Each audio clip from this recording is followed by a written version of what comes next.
እግዚአብሔር ካልተወን እንዲህ አይነት መከራ ይመጣል ብላችሁ ነው?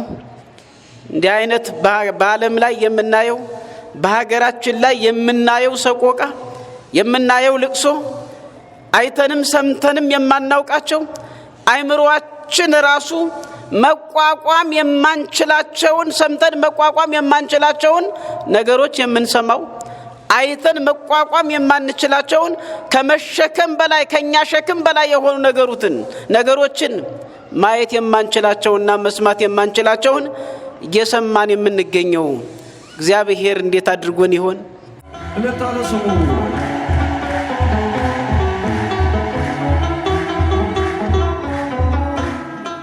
መዳን የሚቻለው መሻገር የሚቻለው ከየትኛውም ነገር መውጣት የሚቻለው የትኛውንም የልቡና መሻት ከእግዚአብሔር ማግኘት የምንችለው በጾምና በጸሎት ስንጠመድ ብቻ ነው።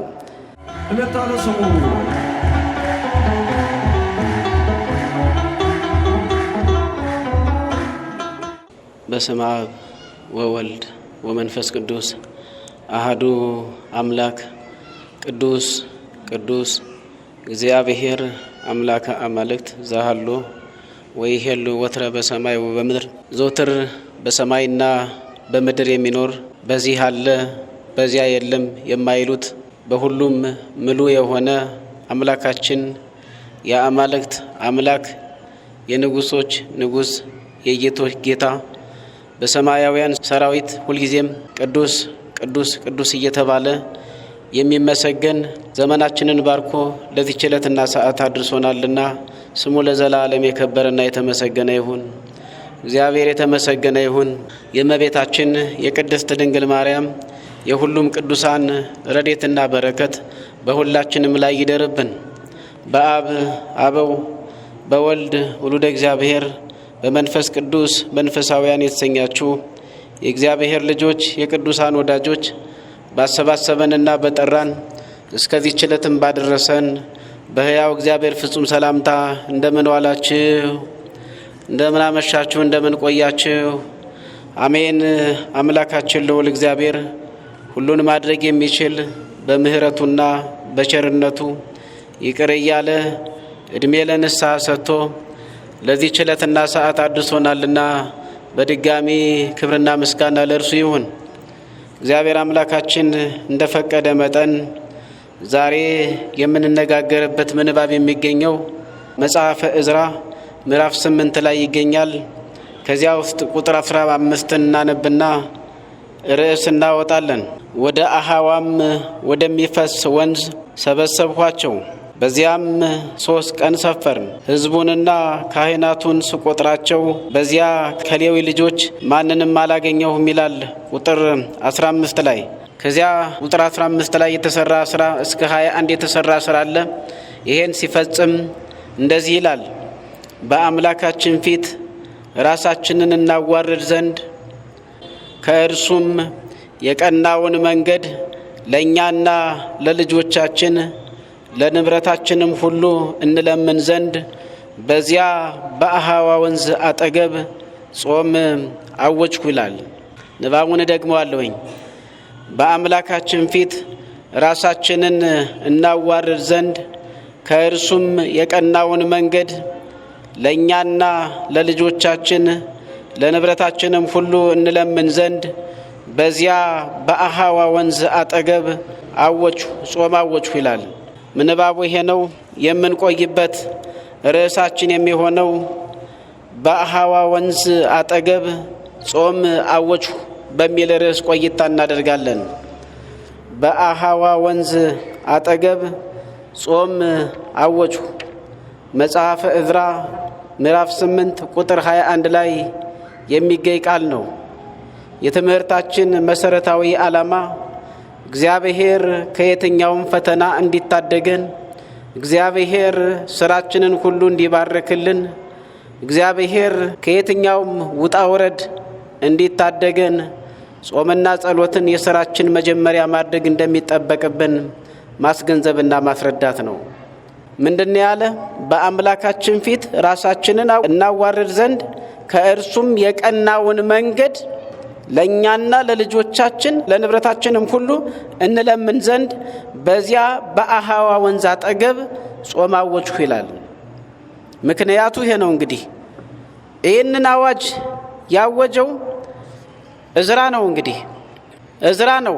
ምክንያቱ ምንድነው ሲባል እግዚአብሔር ጉዟቸውን እንዲባርክላቸው ከየትኛውም የጠላት ትንኮሳ፣ ከየትኛውም የጠላት ሴራ፣ ከየትኛውም የጠላት አደጋ እንዲታደጋቸው ከእግዚአብሔር እርዳታን ለማግኘት ነው ይህን አዋጅ ያወጁት። እንግዲህ የጾሙን አዋጅ ያወጀበት ዋናው ዓላማ ከየትኛውም መከራ በቤተሰባቸውም በንብረታቸውም በሕይወታቸውም ላይ አንዳችም አደጋ ሳይደርስባቸው ተማርከው ከኖሩባት ባቢሎን ወደሚወዷት ወደሚናፍቋት ኢየሩሳሌም በሰላም እንዲገቡ ነው ጾሙን ያወጀው።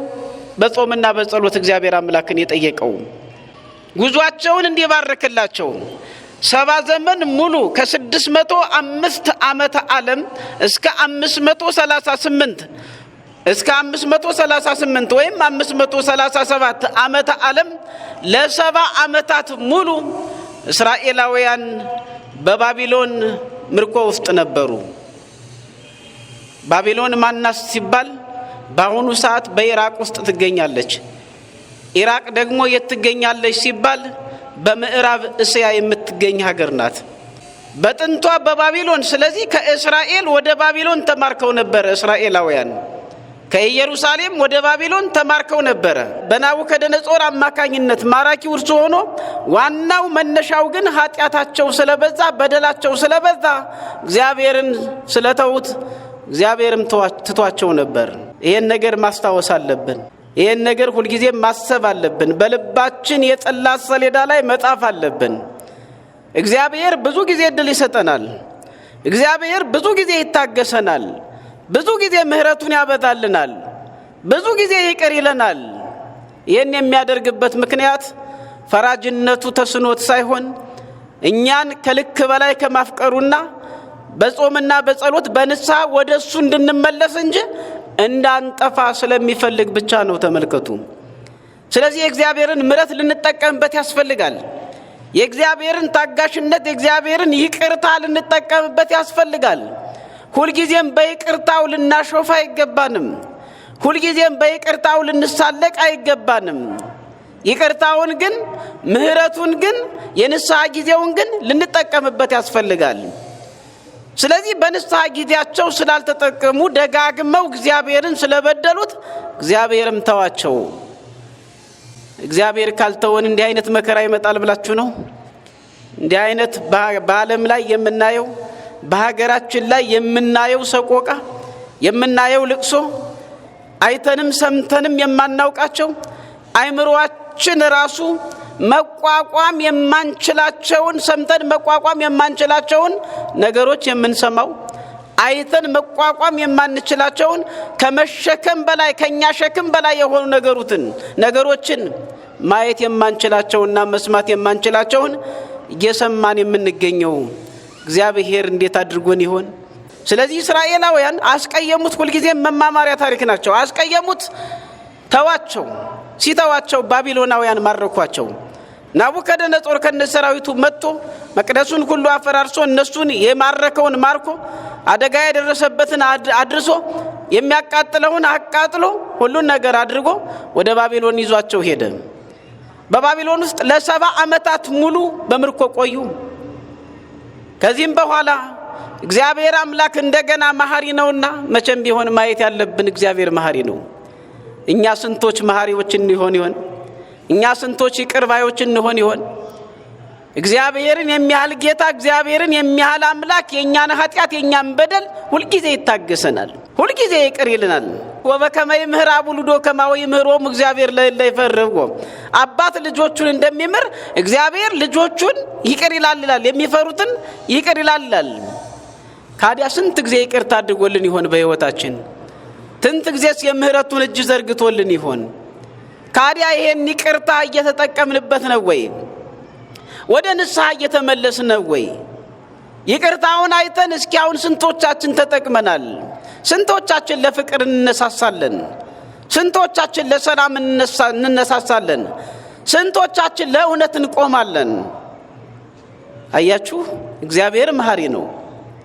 ካዲያ ከ70 ዓመት በኋላ ለቅሷቸውን አየ፣ መከራቸውን ተመለከተ፣ የሚደርስባቸውን ግፍ፣ መበተናቸውን፣ መጥፋታቸውን፣ የቃል ኪዳን ህዝቦች እንዳልነበሩ፣ ትንቢት የተነገረላቸው ሱባኤ የተቆጠረላቸው እንዳልነበሩ፣ ህጉ የነሱ እንዳልሆነ፣ ታቦተ ጽዮን የነሱ እንዳልሆነች፣ ቃል ኪዳኑ የነሱ እንዳልሆነ ለ70 ዓመት ሙሉ ተበታትነው ቆዩ። መከራ ደረሰባቸው።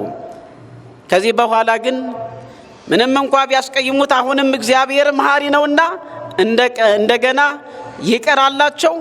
በባቢሎን ንጉስ ላይ ሲረስ ዘግሬት የሚባል ወይም ቂሮስ የሚባለውን በመጽሐፍ ቅዱስ የሚባለውን ስሙ የሚታወቀውን አስነስቶ የባቢሎን ንጉስ እንዲማርከውና እስራኤላውያን ነፃ እንዲወጡ አደረገ እግዚአብሔር አምላክ። እግዚአብሔር ስሙ ለዘላለም የከበረና የተመሰገነ ይሁን። ስለዚህ ከዚያ በነፃነት ጉዞ ላይ ነው ሲረስ ዘግሬት ወይም ቂሮስ ተብሎ በመጽሐፍ ቅዱስ የሚታወቀው ፋርስን ያቋቋመ ታላቅ ንጉስ ነው። ከታዋቂ የዓለም ሀገራት መካከል አንዷ እንድትሆን ያደረጋት ታላቅ ንጉስ ነው። እሱን አስነሳና እነሱን እግዚአብሔር ነፃ ወጣቸው። እግዚአብሔር ሲቆጣ በትር አያነሳም ይላሉ አባቶቻችን። ምህረት ሲያደርግም በትር አያነሳም፣ ሲቆጣም በትር አያነሳም። ስለዚህ ይህንን አስነሳ። የባቢሎን ንጉስ ማርኮ ይሄኛው ደግሞ ምን አደረገ? ለእስራኤላውያን ወደ ሀገራቸው እንዲገቡ ከተማረኩበት ሀገር ወደ ሀገራቸው እንዲገቡ ነፃነትን ሰጣቸው። ደስ አላቸውና ተሰበሰቡ። በአሃዋ ወንዝ ላይ ተሰበሰቡ። የአሃዋ ወንዝ ተብሎ የሚጠራው በጥንታዊቷ ባቢሎን አጠገብ ውስጥ ወይም በዚያ ውስጥ እንደኖረ እንዳለ የሚነገርለት ጥንታዊ ወንዝ ነበር። በዚያ ወንዝ ላይ ተሰባሰቡ። ለምን ይሆን በወንዝ ላይ የተሰባሰቡት? ቤተ መቅደስ እንዳይሰሩማ እንኳን በተማረኩበት አገር በዚያ በነበሩበት በኢየሩሳሌም የነበረው ቤተ መቅደስም ተቃጥሏል፣ ተማርኳል። ቤተ መቅደስም ይባላል ነበረም። የእግዚአብሔርን ስም የሚጠሩበት ታላቅ ቤተ መቅደስ አልነበራቸውም።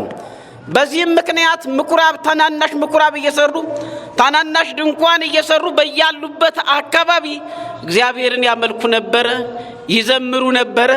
የነበረ ታላቅ ማንነታቸውን በዚያ ላይ ተሰባስበው ያስታውሱ ነበር ማለት ነው። ስለዚህ ቤተ መቅደስ ስላልነበራቸው እነሱን ሰብስቦ በአንድነት ተሰባስበው የሚያመልኩበት በአንድነት ተሰባስበው የሚመካከሩበት ታላቅ ስፍራ ስላልነበራቸው የአሃዋ ወንዝ ግን ለዚህ የተመረጠ ሆኖ አገኙት። እንዲመካከሩበት፣ የእግዚአብሔርን ስም እንዲጠሩበት፣ እግዚአብሔርን በጸሎት እንዲጠይቁበት፣ ወደ እግዚአብሔር እንዲያመለክቱ ሱባኤ እንዲገቡበት የአሃዋ ወንዝ የመዘጋጀት ቀን እንዲሆንላቸው፣ የክብር ቀን እንዲሆንላቸው፣ የጾምና የጸሎት አዋጅ እንዲይዙበት የአሃዋ ወንዝ የተመረጠ ሆኖ ተገኘላቸው። በዚያ ላይ ነው እንግዲህ በቁጥር 15 ላይ እንዳየነው እስራኤላውያን እርስ በርሳቸው ተፈቃቀዱ። እዝራ ፈቀዳቸው፣ በየነገዳቸው ተመለከተ። በየነገዳቸው ሲመለከት እስከሚሟሉ እስከሚሰበሰቡ ድረስ ለ3 ቀን ሱባኤ በዚያ ላይ ገቡ። ሌላኛው ደግሞ ሱባኤ የገቡበት በመንገድ ላይ ወደ ኢየሩሳሌም ሲንቀሳቀሱ ጠላት እንዳይተነኩሳቸው፣ አደጋ እንዳይጥልባቸው፣ በንብረታቸውም በሕይወታቸውም ላይ የመጥፋት አደጋ እንዳይደርስ ጸሎት መጸለይ ነበረባቸው። ነፃ ያወጣቸው ንጉሥ፣ የፈቀደላቸው ንጉሥ ሰራዊት እንዳይሰጣቸው እግዚአብሔር ኃያል ነው፣ ሁሉ ያደርግልናል ብለው በፊቱ መስክረው ነበረ። እውነት ነው፣ እግዚአብሔር ኃያል ነው፣ ሁሉን ያደርጋል። መኑ ከመእግዚአብሔር አምላክነ ወመኑ አምላክነ ዘእንበለ እግዚአብሔር እንደ አምላካችን እንደ እግዚአብሔር ማን ነው? እንደ እግዚአብሔርስ ኃያልና ታላቅ ማን ነው? ከሱስ በቀር አምላካችን ማን ነው ብሎ ዳዊት ይናገራል። እግዚአብሔር ሁሉን ማድረግ የሚችል ነው። ጠላትን ማንበርከክ የሚችል አምላክ ነው። ከነዲድ እሳት የሚያወጣ ነው። ከአንበሳ ጉድጓድ ያድናል፣ ከአንበሳ አፍ ያድናል። በመጽሐፍ ቅዱስ ታሪክ በብዙ ሁኔታ እናውቀዋለን። በሕይወታችንም በይች ባለችን እድሜ ላይ እግዚአብሔር ታዳጊ አምላክ እንደሆነ እንመሰክርለታለን። እግዚአብሔር ስሙ ለዘላለም የተመሰገነ ይሁን። ስለዚህ ብቻ ነፃነት ስጠን እንጂ ብቻ ከምርኮ ሀገር እንውጣ እንጂ ምንም አይነት ሰራዊት አያስፈልገንም፣ ምንም አይነት ኃይል አያስፈልገንም። ኃይላችን እግዚአብሔር ነው፣ መሪያችን እግዚአብሔር ነው፣ ታዳጊያችን እግዚአብሔር ነው ብለው ለንጉሱ ለዚህ ለሲሪየስ ዘግሬት ለሚባለው ቃል ገብተውለት ወይም ቂሮስ ተብሎ በመጽሐፍ ቅዱስ ለሚታወቀው ቃል ገብተው በሱ ላይ ተነጋግረው ነበር። ስለዚህ ሂዱ ከምርኮ ነፃ ናችሁ ባላቸው ሰዓት ምን አሉ? ምን ፈሩ? እንዴት እግዚአብሔር ያድናል ብለን ለሱ ተናግረን እንደገና ሰራዊት ስጠን እንዴት እንለዋለን? ስለዚህ ከዚህ ሁሉ ያመንበት አምላክ እግዚአብሔር እርሱ ያውቃል። እርሱን በጾም በጸሎት መጠየቅ አለብን። ለ3 ቀን አዋጅና ውጅና ሌት ተቀን ጾመን ጉዟችንን እናደርጋለን። እግዚአብሔር ከጠላትም ይታደገናል፣ ከሞትም ይታደገናል፣ ከምርኮም ይታደገናል። ከየትኛውም አውሬ በበረሃ ውስጥ ካለ አውሬም እርሱ ይታደገናል፣ መንገዳችንን ያቀናልናል ብሎ እዝራ አመነ። ህዝቡን ሰብስቦ ጾም አወጀ። አያችሁ፣ የምንጾመው ለዚህ ነው። በዚያውም የሐዋርያት ጾም እንደመሆኑ ጾመ ሰኔ ወይም በሰኔ የሚጾም ስለሆነ ጾመ ሰኔ ተብሎ ይጠራል። ሐዋርያት ለመጀመሪያ የጾሙት ስለሆነ ጾመ ሐዋርያት ይባላል። የቄሶችም ጾም ይባላል፣ ሐዋርያት ቀሳውስት ስለሆኑ። ስለዚህ ሁላችንም ይሄ በምንጾመው ጾም ላይ በሰኔ ጾም ላይ እንገኛለን፣ በጾመ ሐዋርያት ላይ። ሐዋርያትም በተመሳሳይ ለዓለማዊው ነገር አይሆን እንጂ ሐዋርያትም ይህንን ጾም ለመጀመሪያ ጊዜ የጾሙበት ምክንያት ወደ ዓለም ሁሉ ሂዱ፣ ለፍጥረትም ወንጌልን ስበኩ፣ ያመነ የተጠመቀ ይድናል። ይህንን አድርጉ፣ ወንጌልን ስበኩ፣ የሕይወትን መጽሐፍ የሕይወትን መንገድ ለሁሉም አውጁ፣ ንገሩ፣ ያመነ የተጠመቀ ይድናል። ሂዱ አሕዛብን ሁሉ በአብ በወልድ በመንፈስ ቅዱስ ስም እያጠመቃችኋቸው ያዘዝኳችሁን ሁሉ እንዲያስተምሩ ያዘዝኳችሁን ሁሉ እንዲያደርጉ እያስተማራችኋቸው ደቀ መዛሙርት አድርጓቸው፣ እኔ እስከ ዓለም ፍጻሜ ድረስ ከእናንተ ጋር እኖራለሁ ብሎ ኢየሱስ ክርስቶስ የመጨረሻ ትእዛዝ ሰጥቷቸው ነበር። ይህንን ወደ ዓለም ሁሉ የመሄድ ወደ ዓለም ሁሉ የምስራች ወንጌሉን የማወጅ ያላመኑትን ማሳመን ያመኑትን የማጥመቅ ሥራ እንዲሰሩ ይህን ታላቅ ተልእኮ ይዘው ሲሄዱ ግን እንዲከናወንላቸው ከጉዟቸው በፊት ምን አደረጉ? ጾምና ጸሎትን አወጁ ማለት ነው። ጾሙ፣ ጸለዩ፣ ወደ እግዚአብሔር አመለከቱ። እግዚአብሔር ሆይ ይህን የሰጠህንን ትእዛዝ የምንፈጽመው አንተ ከኛ ጋር ስትሆን ነው። አንተ ከኛ ጋር ስትሆን ነው ቃላችን የሚሰማው፣ ቃልህ የሚሰማው፣ የአሕዛብ ልቡና የሚንበረከከው፣ ያመኑት የሚጸኑት፣ ወደ ንስሐ ያጠፉት ወደ ንስሐ የሚመለሱት፣ የተጣሉት የሚታረቁት፣ የተከፋፈሉት አንድ የሚሆኑት፣ በስምህ አምነው ከምድራዊ ሕይወት ባሻገር ሰማያዊት ኢየሩሳሌምን እስከሚያዩ ድረስ ልቡናቸው ሊከፈት የሚችለው የልቡናቸው አይኖች የውስጥ ጆሮዎቻቸውም ሊከፈቱ የሚችሉት አይኖቻቸውም ያንተን ሊመለከቱ የሚችሉት አንተ ስራችንን ስትባርክልን ነው። አንተ ከኛ ጋር ስትሆን ነው። ስለዚህም ምን እናደርጋለን? በጾምና በጸሎት እንጠይቃለን ብለው ጾሙ፣ ጸለዩ፣ ስራቸው ተባረከላቸው። ከዚያ በኋላ ነው ዓለምን በዕጣ ተከፋፍለው ሁለት የሆኑ ወደ ልዩ ልዩ አህጉራት የተሰማሩትና ክርስትናን እዚህ እስከሚደርስ ድረስ በመንፈስ ቅዱስ ሆነው ያቀጣጠሉት የሰበኩት መጀመሪያ ምን አድርገው ነው? ይሄ አደራ ከተሰጣቸው በኋላ አደራቸውን እግዚአብሔር እንዲባረከላቸው በጾምና በጸሎት ቆይተው ጠይቀው ነው ማለት ነው። ስለዚህ መጾም ይጠበቅብናል። የትኛውንም ስራ ስንጀምር፣ የትኛውንም ነገር ስናስብ ከእግዚአብሔር ጋር በጾምና በጸሎት መነጋገር ይገባናል። ለዚሁ ነው የኢትዮጵያ ኦርቶዶክስ ተዋሕዶ ቤተክርስቲያን 7 የአዋጅ ጾሞችን አውጥታ ምእመናን በዚህ ውስጥ እንድንጠቀም በዚህ ውስጥ ያለን ሁሉ በእነዚህ ጾሞች እግዚአብሔርን በመጠየቅ በጾም በጸሎት በመጠየቅ በተሰበረ ልቡና በመጠየቅ የትኛውን ፈተና ሲመጣብን ከፈተናዎች እንድንሻገር በእነዚህ ጾሞች እንድንጠቀም አባቶቻችን ያወጁልና ያዘጋጁልንም የተሰራች ቤት ያደረጉልንም ለዚህ ነው። ተመልከቱ እንግዲህ መጾም ያስፈልጋል ማለት ነው። ብዙ ፈተናዎች አሉ አይደለ? ለሚያውቅ አትንገረው ለጠገብ አታውሰው ነው። ፈተናውን እንዲህ ነው እያልን መነጋገር አያስፈልግም። ለማን ነው የምንናገረው? ከየትኛው ፕላኔት መተን ነው ያለን? በዚህ ውስጥ ነው አብረን ያለ ነው። አብረን ነው የምንወጣ የምንገባው። አብረን ነው ሁሉንም የምንካፈለው። መደሰቱንም መከፋቱንም ማግኘቱንም ማጣቱንም ሁሉን ነገር አብረን እየተካፈልን ያለነ። ካዲያ ለማን ይነገራል? ፈተናዎች አሉ። እጅግ በጣም ዘግናይ ፈተናዎች አሉ። ሰምተንና አይተን መቋቋም የማንችላቸው ከአይምሮአችን በላይ የሆኑ ፈተናዎች አሉ። ካዲያ እነዚህን ፈተናዎች እንዴት እንሻገራቸው ሲባል በመጽሐፍ ቅዱስ ከአባቶቻችን እንደተማርነው በተሰበረ ልቡና በአንቃይዶ ልቡና ሆነን ወደ እግዚአብሔር በመጸለይና በማልቀስ መሻገር እንችላለን፣ ማለፍ እንችላለን። እግዚአብሔር የሚያሳልፍ አምላክ ነው። መሻገር እንችላለን። እግዚአብሔር የሚያሻግር አምላክ ነው። መዳን እንችላለን። እግዚአብሔር የሚያድን አምላክ ነው። ይሄንን ነው እንግዲህ ነህምያ የተጠቀሙት። ይሄ ነህምያም ሆነ እዝራም የተጠቀሙት ይሄንን ነው። እዝራ ካህን እንደመሆኑ መጠን የሰበከውም ይሄንን ነው። እያረጋጋ በመከራ ውስጥ የነበረውን ሕዝብ፣ ወገኖቹ የሞቱበትን ሕዝብ፣ በረሃብ ያለቁበትን ሕዝብ፣ ተማርኮ የነበረውን ሕዝብ፣ ቋንቋው የጠፋበትን ሕዝብ፣ ዘሩ የጠፋበትን ሕዝብ አማኙን ሰበሰበና አይዟችሁ፣ ልቡናችሁ አይሰበር፣ አሁን የመዳን ቀን ነው። 70 ዓመት የምርኮ ዘመን አብቅቷል። እግዚአብሔር የምህረት እጁን ልኳል። በምህረት አይኑ ተመልክቶናል። የመዳን ቀን ሆኗል። የነጻነት ቀን ሆኗል። በዚያች በኢየሩሳሌም እንደልባችን በመናመልክባት፣ በዚያች በኢየሩሳሌም እንደልባችን በመንዘምርባት፣ በዚያች በኢየሩሳሌም እንደልባችን ቤተ መቅደስን ሰርተን ወደምናመልክባት በመናመልክባት ወደዚያች ሀገር እግዚአብሔር ሊወስደን ነው፣ ፈቅዶልናል። ደስ ይበላችሁ ብሎ ልቡናቸውን አረጋጋቸው። የምስራችንና የደስታ ቃልን እንድንሰማ እግዚአብሔር አምላካችን ያድለን። አልተማረክንም፣ በራሳችን ተማርከናል። ጠላት አልማረከንም፣ ግን ጠላት ደግሞ በልዩ ልዩ ሁኔታ ማርኮናል። በልዩ ልዩ ሁኔታ ጠላት ዲያብሎስ ዛሬ በሰው ላይ ሰልጥኖ እየታየ ነው ያለ። ከጠላት ዲያብሎስ እጅ መድኃኔዓለም ኢየሱስ ክርስቶስ በመስቀል ላይ ሆኖ አድኖን ነበር። ቀጥቅጦት ነበር። ኃይል አሳጥቶት ነበር።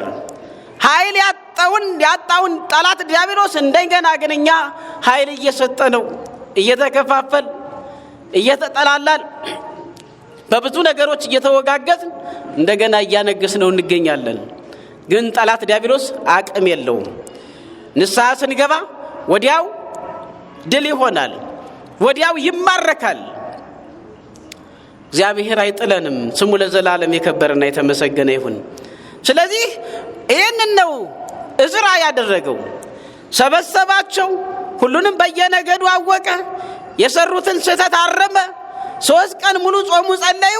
ከዚያ በኋላ ጸልየዋልና በእግዚአብሔር ተማምነዋልና ራሳቸውን ዝቅ አድርገው ምንም እንደሌላቸው ባዶ እንደሆኑ፣ ነገር ግን እግዚአብሔር ኃይላቸው እንደሚሆን በመንገድ ጠላትም እንኳ ቢመጣ እንደሚማርኩት ድሉ ለነሱ እንደሚሆን የበረሃ አውሬም እንደማይነካቸው በእግዚአብሔር ስም ተማመኑና ጾመው ጸልየው በአሃዋ ወንዝ ላይ ጾመው ጸልየው ጉዟቸውን ጀመሩ።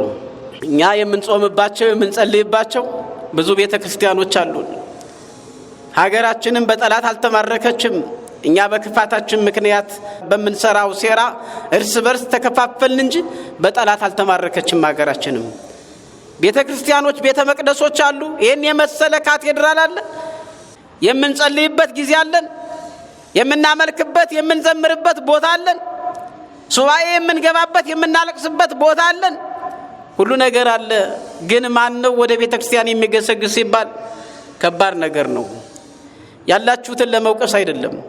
ግን መዳን የሚቻለው መሻገር የሚቻለው ከየትኛውም ነገር መውጣት የሚቻለው የትኛውንም የልቡና መሻት ከእግዚአብሔር ማግኘት የምንችለው በጾምና በጸሎት ስንጠመድ ብቻ ነው።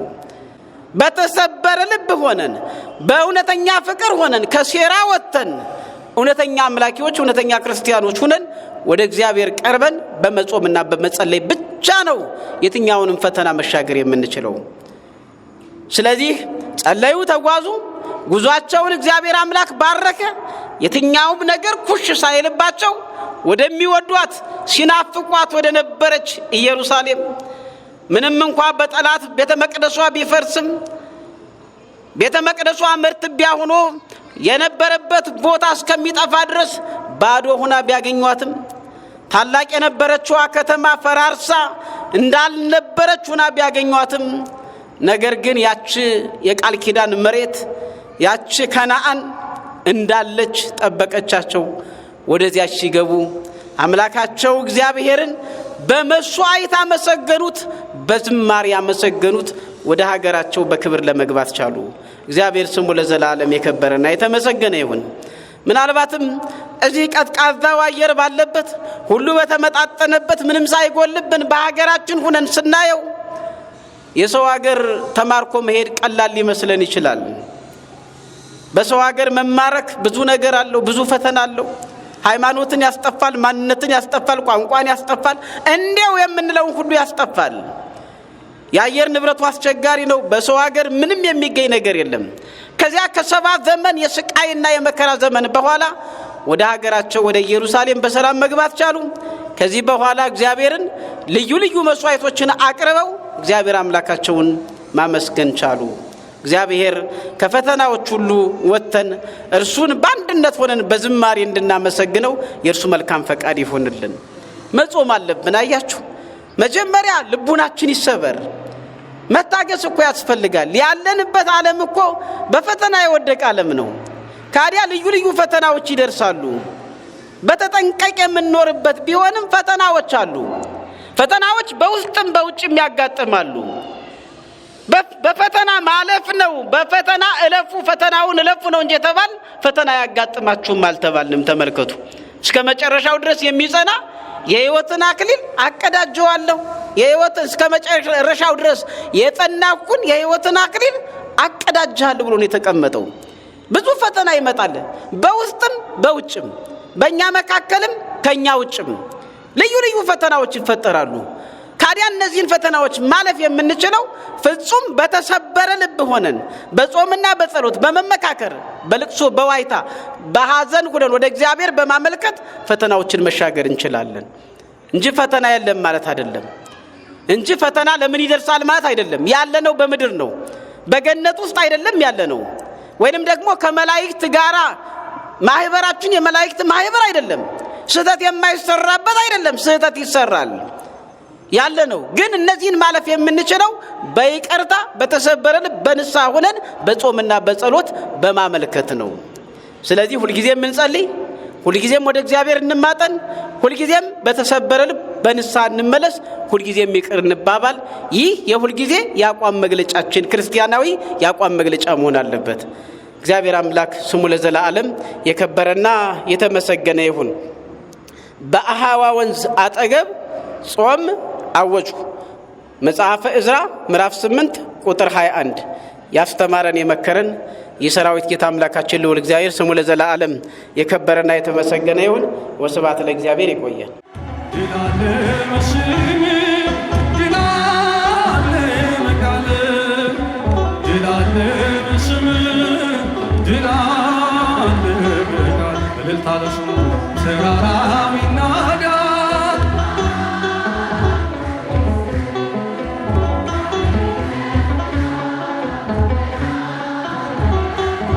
Let us